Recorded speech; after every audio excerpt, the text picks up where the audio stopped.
OK. On est rendu à parler avec Reggie et Mika pour le fantastique podcast sur être passionné. La dernière fois avec Reggie, on a parlé pas nécessairement de notre définition de la passion, mais plus de la question, est-ce qu'on est passionné par les choses pour lesquelles on a de la facilité ou est-ce qu'on apprend à être passionné de certaines choses par choix? Parce qu'on disait que, exemple, pourquoi est-ce qu'on est attiré par le CrossFit? Est-ce que c'est parce qu'on a de la facilité à pousser fort, exemple, dans ce sport-là? Pourquoi est-ce que moi j'étais avant attiré par le bateau à voile? Est-ce que c'est parce que j'avais de la facilité à, je sais pas, à communiquer avec mon coéquipier ou à diriger le bateau ou à lire les nuages ou peu importe? Ou est-ce que c'est parce que je l'ai appris puis j'ai appris à être passionné? Est-ce que tu as développé un peu là-dessus, toi, Reggie, depuis? Ben, c'est ça. Fait que les passions, dans le fond, là, souvent, que ce soit, là, on va prendre les sports, fait qu'on prend le CrossFit ou le football ou peu importe, un marathonnier et tout.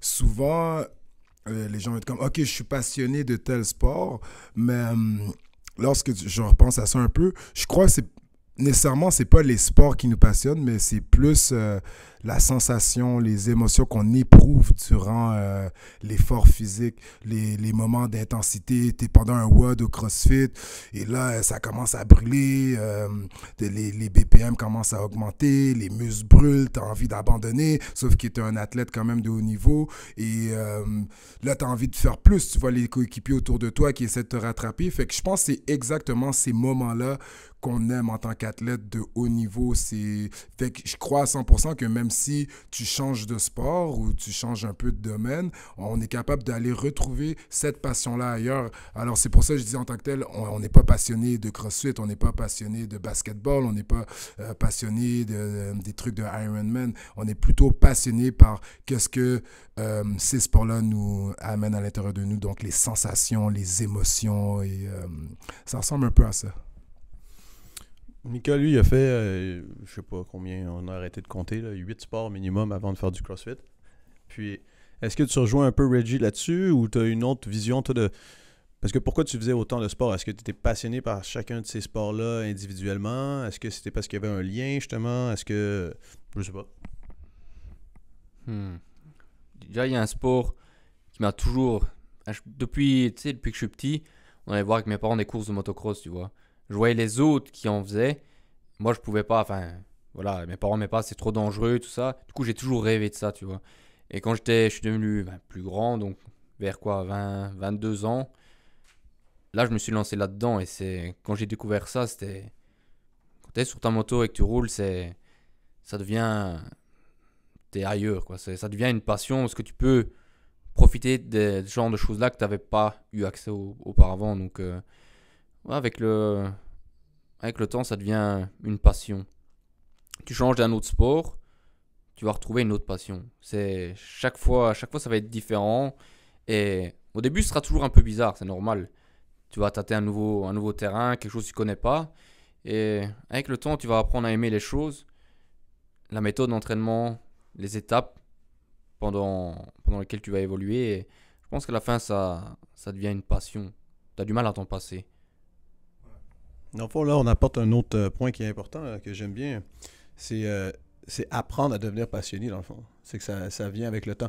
Il y a deux aspects. Il y a l'aspect qu'il y a des choses qu'on a toujours voulu avoir. Fait que quand on est presque passionné par cette activité-là avant même de pouvoir le faire, comme tu dis, si c'est quelque chose qu'on ne pouvait pas faire, on pourrait imaginer aussi quelqu'un qui aurait toujours voulu monter en haut d'une montagne.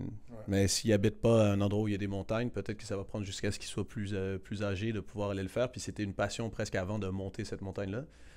Alors que la plupart du temps, dans les activités qu'on fait, dans le fond, c'est plus... Ce que tu amènes que j'aime bien, c'est on aime faire des étapes de développement, puis on devient passionné tranquillement, dans le fond, par ce sport-là, puis après, on n'est plus capable de se passer. Alors qu'au début, on se disait... Tu sais, comme là, en ce moment, on se dit sûrement qu'on est chanceux parce qu'on a des passions dans la vie avec le sport. Puis on ne sait pas c'est quoi notre prochaine passion dans les 5, 10, 15, 20, 30 prochaines années. Là. Exactement. Fait que, tu sais, par exemple, J'avais déjà donné cet exemple-là qui est un peu drôle, mais tu sais, lorsqu'on parle de passion, souvent, tu sais, les gens sont comme... là, on va rester un peu dans le côté athlétique. T'entends souvent, tu sais, no pain, no gain, ou il faut que t'aimes la douleur, etc. Mais là, après autant d'années d'entraînement, tu sais, j'ai eu une réflexion là-dessus. Je suis comme, est-ce que vraiment on aime ça, la douleur? Puis je suis comme, honnêtement, non.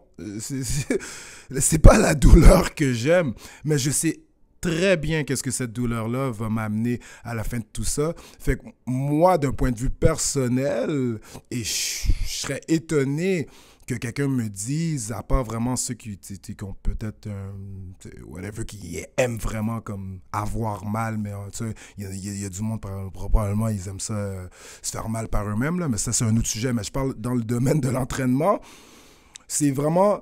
Un exemple, c'est quand je lâche la barre ou quand je sors du treadmill ou quand je sors du airbag ou du rameur, c'est les secondes qui suivent l'extrême effort physique, là, le moment de satisfaction quand tu es à terre en train de trembler et que tu tiens tes bras, c'est exactement ce moment-là qui me passionne. C'est exactement cette sensation-là que j'aime. Puis le meilleur exemple que je pourrais donner, c'est par exemple... j'avais fait un sondage il n'y a pas longtemps. Je disais, ben dans le fond, les trois sensations que j'aime le plus, qu'est-ce que vous en pensez? Qu'est-ce que vous aimez le plus? Il y a l'orgasme sexuel. Il y a l'envie... Vous savez, lorsqu'on a envie de pisser ou envie d'aller chier, là, mais quand tu tiens ça pendant 1 heure, là, mais la seconde que tu t'en vas pisser, là, oh my God! Ou pendant que tu es en train de faire Fran, le 21-15-9, puis tout, pendant, tu es comme, oh merde, mais la seconde que tu lâches la barre de pull-up, puis que tu tombes à terre, oh my God! Fait que c'est vraiment ces petits moments-là qu'on aime. Et juste pour ces 2, 3, 4, 5 secondes-là, on aime vivre des sensations extrêmes qui peuvent durer du 45 minutes, 1 heure en enfer, juste pour vivre ces petites secondes-là. Fait que je crois que c'est un peu ça, un peu les passions. C'est les résultats, dans le fond. On sait ça va nous amener après. On sait après ça que tout ce qui nous amène après, on s'en va vers l'évolution. Fait qu'on s'améliore toujours, on devient plus fort, on devient plus vite, on devient plus puissant, on devient plus flexible, on devient plus précis, plus mobile. Fait qu'il n'y a pas, pour moi, personnellement, il n'y a pas de meilleure sensation que ça, que le sentiment d'accomplissement et quand tu sens que tu fais plus que les autres. Ça, j'adore. Dans le fond, on rejoint la définition de la pompe de Arnold. Hein? Ouais, non, ça c'est clair. Pumping Iron. Ouais. Shout out. Même si Arnold est rendu végétarien, là, on va... Ils l'ont peut-être payé pour ça. Manger des légumes. All day long. Yes. On n'a rien à ajouter à propos des légumes. Donc, on fera peut-être un podcast d'ailleurs qui changera la game, là. On verra là-dessus. Mais pour le moment, c'est juste des jokes. Si vous voulez manger des légumes, faites-le, c'est bien. Il y a quand même un truc qui me... Ça doit être... Enfin, je sais pas, c'est chez certaines personnes de faire un sport, mais sans être passionné. Ça doit être dur quand même, ça. Tu viens faire ton training, tu fais ça, c'est robot. Tu fais ton training, mais tu n'as aucune sensation. Il y a des gens qui sont comme ça. Moi, j'ai du mal à me l'imaginer. Ça doit vraiment être dur. Je me demande comment ces gens-là, ils se sentent mentalement et dans leur peau, comment ils sont. Ça doit être spécial quand même. C'est clair que peut-être que c'est ça notre travail d'entraîneur, d'apprendre à leur montrer que peut-être qu'ils ont l'illusion de penser que nous, on était passionnés la première journée qu'on a fait un entraînement. Puis il faut qu'on leur apprenne justement à découvrir ça, à apprécier ces quelques secondes à la fin de l'entraînement ou à connaître les étapes, comme tu disais, de développement pour apprendre à devenir passionné. À mon avis, c'est un bon point. Je pense que c'est pas donné à tout le monde. Nous, on est peut-être chanceux d'avoir, dans notre vie, découvert rapidement comment devenir passionné de choses.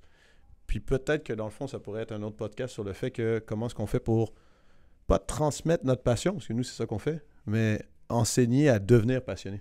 Ouais. Ça pourrait être intéressant, ça. Ouais. That's it. On a dit beaucoup de niaiseries, on a dit beaucoup de choses intéressantes. Fait que j'espère que vous serez capable de filtrer les blagues des moins blagues. On vous aime pareil si vous mangez pas de viande puis des légumes. Puis on vous aime pareil si vous êtes carnivore. Ciao, bye.